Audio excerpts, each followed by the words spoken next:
The New Hampshire winter continues into April, but this year by late April, the snow was gone, and there were more warm days than cold. Late in the month, the apple buds were beginning to swell. They would bloom in early May. One late April day, the outdoor crew went out to prune the Haney. It was a small, remote block, so was always the last to be pruned. It was a gently sloping, east-facing hillside, beautiful, with the steeple of the Congregational Church in Leesboro visible in the distance. The morning was clear and cool, and the crew had finished most of the block by lunchtime. At noon, the crew all got their lunches out of the van and went up to the top of the hill to enjoy this beautiful day. Spring had arrived. The snow was gone, and for the first time since fall there were patches of ground dry enough to sit on without getting your pants wet. Anton Castro, the actual crew boss because he was Ted Castro's son, made them all a deal. All right, guys, if we finish this block by 2:30 break, I'll drive down to the store and get a case of beer. Sound good? He said. Sounds good, Brock said.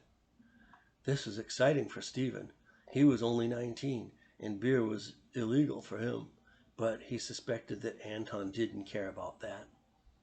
The law had changed, raising the drinking age from 18 to 20 just 2 years weeks before Stephen had turned 18. This would be a good day indeed, Stephen thought to himself, and so it was. They all raced to finish their rows, and those who finished first started working up the others' rows. It was a team. Before 2:30, the whole block was done. Anton left with the van and came back with a case of Pabst Blue Ribbon. The shade was cool enough, so there was no need for a cooler or ice. That afternoon, the crew sat in that beautiful spot drinking beer. Stephen reveled in the idea that there was no need to worry about the cops. This was private property, and the boss's son had bought the beer. There would be no trouble. The afternoon rolled on as the crew told stories of people who used to work at the orchard and about when the Jamaicans would come for the harvest, and the big party they always have before they leave, where they even kill 2 goats for the feast. Stephen looked forward to that.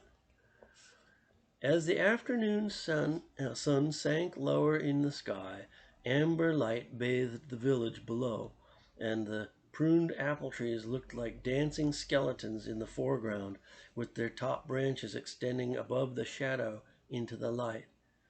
Stephen felt that he had really found a niche, a place where he could do okay. School had made him think he was really in for a hard life, but here at the orchard he felt that maybe all the time he'd spent looking at all the books his parents had, not looking at his school books, all the time he'd spent in the woods or at school staring out the window, daydreaming, would eventually pay off. He'd be able to learn what needed to be done at the apple orchard, and he liked the work. Okay, now here's the picture of them drinking beer, relaxing next to the steeple of the church, of the Congregational Church in the distance.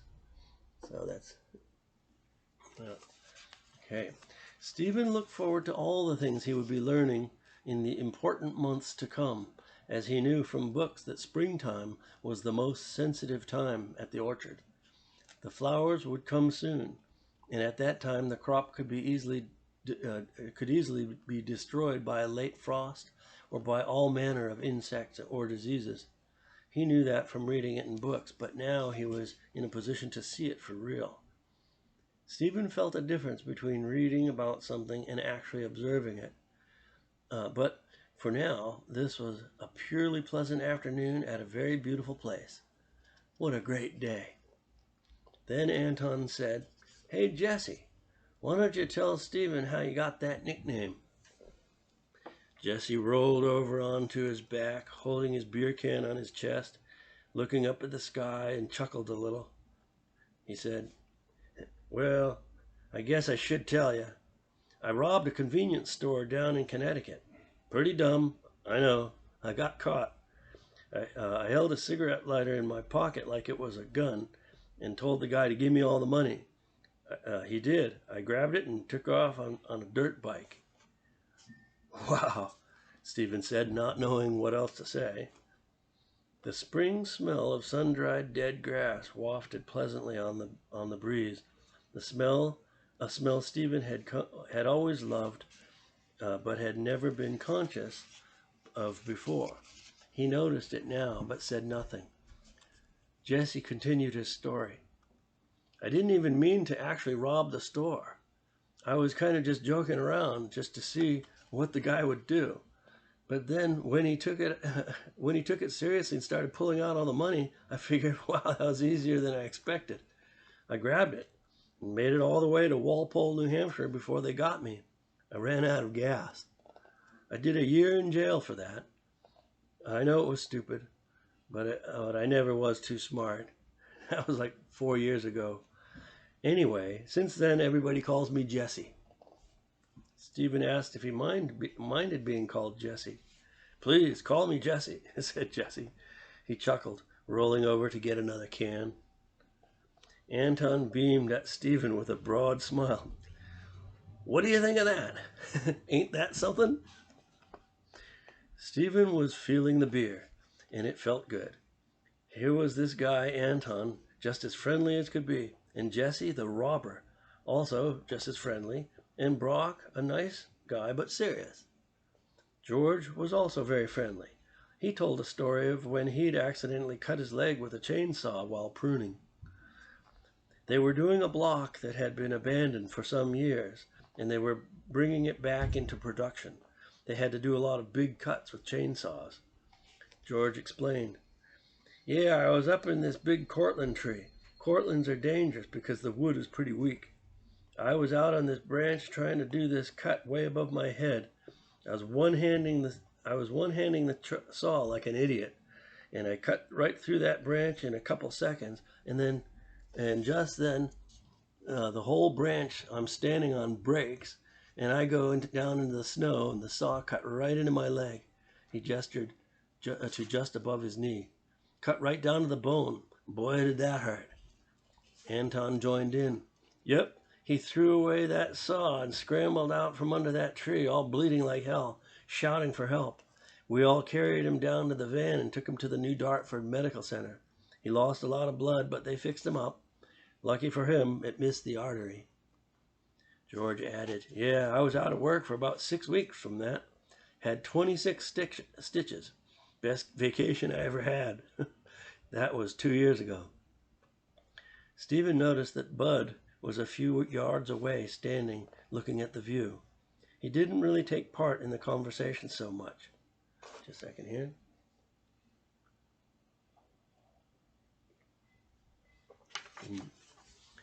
As they talked, the shadow of the hillside crept toward the tops of the apple trees before them, all pruned to bony sparseness, lit by the last rays of the day's sunshine, glowing yellow against the darkening eastern sky.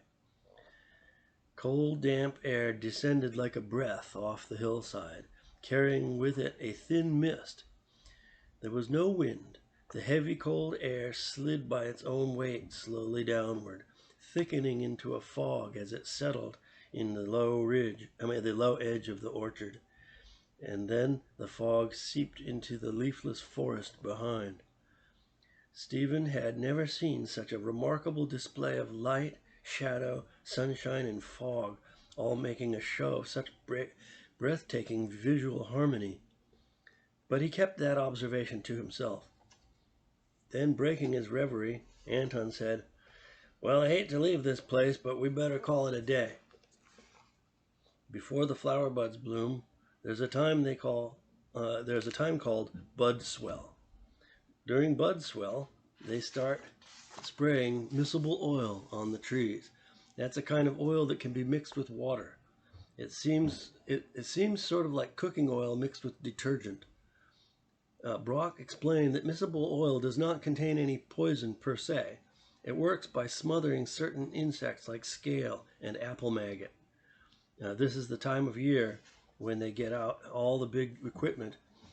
There are tractors with all manner of attachments, big sprayers that look like a jet engine mounted on a trailer, cutter bars, and fertilizer spreaders. Stephen was assigned the Ford 2000 gas tractor. This would be his tractor. He would learn the routine of tractor maintenance. For the next few weeks, he'd be spreading fertilizer. Brock and Anton would do the spraying with the big diesel tractors. As the spring progressed and the weeds began to grow, Stephen would switch to a cutter bar, which was a big steel mower with two alternating sets of teeth that acted as many pairs of scissors. Ted Castro himself taught Stephen the daily routine of operating a tractor. There was a checklist of things to do every day, things to do every week, and every month. Every day, before starting the tractor, you walk around it, looking for anything not right, like a loose bolt, a frayed wire, or oil dripping from somewhere. Then you check the oil, the water in the radiator, and in the battery. Then you check the hydraulic fluid levels by unscrewing little plugs that were like headless bolts with a slit for a screwdriver. Every Friday, Stephen greased all the grease fittings. He'd never seen those before and was impressed at what a good invention they were. He thought of drilling out holes on his bicycle hubs to put in grease fittings, but never actually did that. With all these things done, he would start the tractor. Ted Castro told Stephen to let the motor idle to warm up for a few minutes. "This is a good time to get a cup of coffee in the packing house," he said. Stephen liked to chat with the people of the indoor crew. Their job was to pack the apples into bags and boxes and load them onto trucks for delivery to wherever they were going. They were mostly ladies, including Ted Castro's wife, Doreen. Doreen was sort of the leader of the indoor crew. She was very nice to Stephen. Stephen noticed her kindness and suspected that she detected his peculiarity. He was thankful to know that there was somebody who understood and might watch out for him. She would always be there in the break room before they started work, when Stephen would come in for his cup of coffee. She'd be smoking a cigarette, relaxing, and she'd say nice things to him as he poured the coffee, a lot like his mother did. One morning she asked, "Where are you going to be working today?" "Oh, I'm going to spread fertilizer at Wayne Mountain," he told her. "Oh, that's a nice place. You know, when you get up on Center Road just before Leesboro, there are wild grapevines that hang so low over the road you can pick them from the tractor as you go by. Of course, that'll be in the fall, but you'll see where they are." "Wow, thanks, Doreen. I love grapes," Stephen said. That late April morning, Anton used a forklift to bring the fertilizer spreader over to the 2000. As with the tractor, the spreader seemed very old. It was shaped like an inverted pyramid, about 5 feet wide at the top, painted the color of reddish primer paint, looking like it had been repaired and repainted many times. It had a dish at the bottom with a little propeller apparatus that would spin to spread the pellets of fertilizer evenly in a wide swath. It mounted to the tractor on a 3-point hitch, as did most of the tractor attachments. Anton held the spreader in place with the forklift. Stephen fit the female ends of the hitches onto the steel pegs of the spreader and secured them with clevis pins, which are thick steel pins with a metal loop that springs over to hold the pin in place. Stephen had also never seen these before and admired how simple they were and how easy it was to change attachments with that system. In just a minute, it was ready to go. And so here's Stephen doing his early morning maintenance on the tractor there. And there's the fertilizer spreader. Yeah. Okay. The morning routine felt to Stephen like the routine a World War II fighter pilot would have had for his airplane. The next step was to drive it down to the gas pump.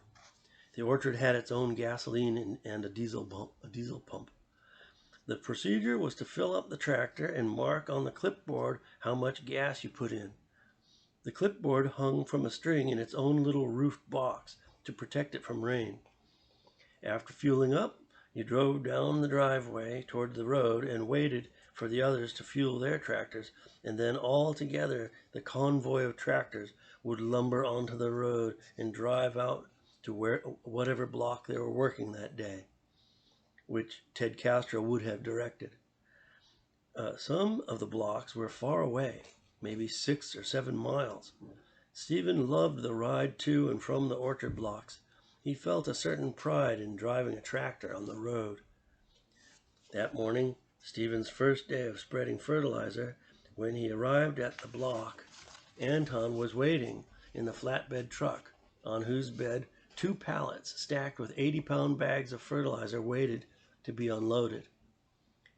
Anton showed Stephen how to unstack the bags from the truck and stack them on a pallet he'd put on the ground, demonstrating the safe method of lifting the bags and resting them on your shoulder to carry them.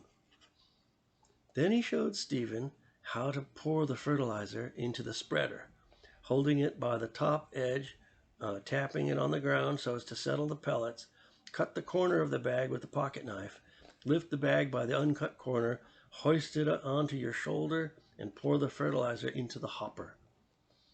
Then Anton showed Stephen how to operate the spreader, how to adjust the rate of flow, how fast to go, and put the empty bags in an apple bin so they could be collected.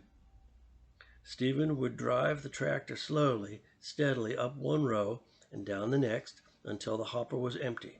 Then he'd return to the loading area, fill up with fertilizer again until the block was done. When Anton felt confident that Stephen knew what to do, he left. He would come back in the afternoon when he expected Stephen to be finished, to collect the empty bags, bin, and pallets. For Stephen, it was pleasant work. The bags were very heavy, but Stephen knew he would become stronger as the weeks went by. The tractor throttle was an L-shaped bar next to the steering wheel. You set the speed and didn't have to use a gas pedal. Stephen knew such work would be boring for some people, but for him it afforded time to just look around and to think. That's what had given him trouble in school. He had always been looking out the window to the outside, spacing out, as his teachers had called it. Here at work, he could sit in the tractor seat, listen to the gentle sound of the motor just above an idle, not so loud, and let his imagination off the leash, as he described it to himself. After a few days, he was sent to far-off blocks by himself to do the fertilizer spreading. There would be a cargo pallet covered by a tarp at the loading area. Ted or Anton Castro would stop by sometimes around lunchtime to make sure everything was okay. One time, Ted Castro stopped by, and they ate their lunches together. Ted asked Stephen about himself, about what he liked to do and what he wanted to do in life. Stephen liked fishing and said so. He liked gardening. Stephen told of his brothers and sisters. He admitted that he had never liked school, and oh yes, that his mother was not well, that she'd had kidney failure a few years back and had to go to dialysis 3 days a week. But now she's doing this new thing called CAPD. It's a kind of dialysis you can do at home, he said. Ted Castro listened. Stephen asked Ted Castro about the series of pictures he'd noticed on the wall of Mr. Castro's office, the old yellowed black and white pictures, all set side by side in a series as a panorama. Those pictures are of Nagasaki, just a few days after the surrender of Japan. My unit, I was in the Marines, was one of the first occupation forces in mainland Japan. We were sent to Nagasaki. What was it like? Stephen asked.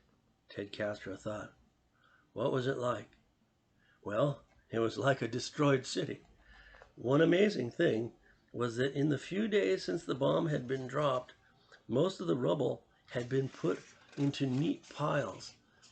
I took pictures of those myself. I took those pictures myself, standing in one place, turning just a little for each to get a 360-degree view. Stephen said, not knowing what else to say. I invite you to take a long look at those pictures, Ted Castro said. And here's those pictures. That's Nagasaki, a few days after the surrender of Japan. Okay. All right, so that's the end of chapter 1. So we'll call it a day for now.